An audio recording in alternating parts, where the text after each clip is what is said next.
Hello everyone, কী অবস্থা, কেমন আছো তোমরা সবাই? অনেক দিন পর একটা সারপ্রাইজ গিফট নিয়ে তোমাদের সামনে আসা। এটা আমার ভ্যালেন্টাইন্স ডে গিফট ছিল, তোমাদের ভাইয়া এটা আমাকে গিফট করছিল। সো এটা দেখে আমি অনেক অবাক হয়ে গেছি। অ্যান্ড এটা আমার কাছে যেটা মনে হয়েছে যে এই ঝিনুকটা আসলে সমুদ্র থেকে উঠে এনে প্যাক করা, ঠিক আছে? সো খুলে একটু দেখাচ্ছিলাম যে জিনিসটা কেমন। আর এটা থেকে না খুবই বাজে একটা স্মেল আসে।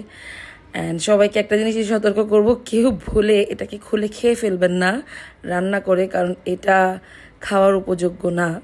অ্যান্ড অনেকক্ষণ ধরে এটা নিয়ে পারাপারি করতেছিলাম আমি, যে কি কালারের পার্ল বের হবে, কি কালারের বের হবে।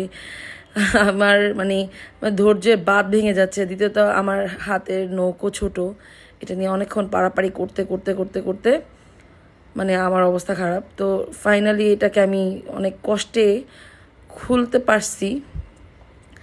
তো এটার ভিতরে যে পার্লটা ছিল এটা দেখে আমি জাস্ট অবাক হয়ে গেছি। সবাই পিচ কালারের পার্ল কিন্তু পায় না, হোয়াইট পায়, না হলে আরও অন্যান্য কালার পায়, বাট আমি পিচ কালারের পার্ল পেয়ে গেছি। মানে পিচটা ছিল লাভ, এটা তোমাদেরকে দেখাচ্ছি, যে দেখো লাভ, আমি কিন্তু লাভটা পেয়ে গেছি।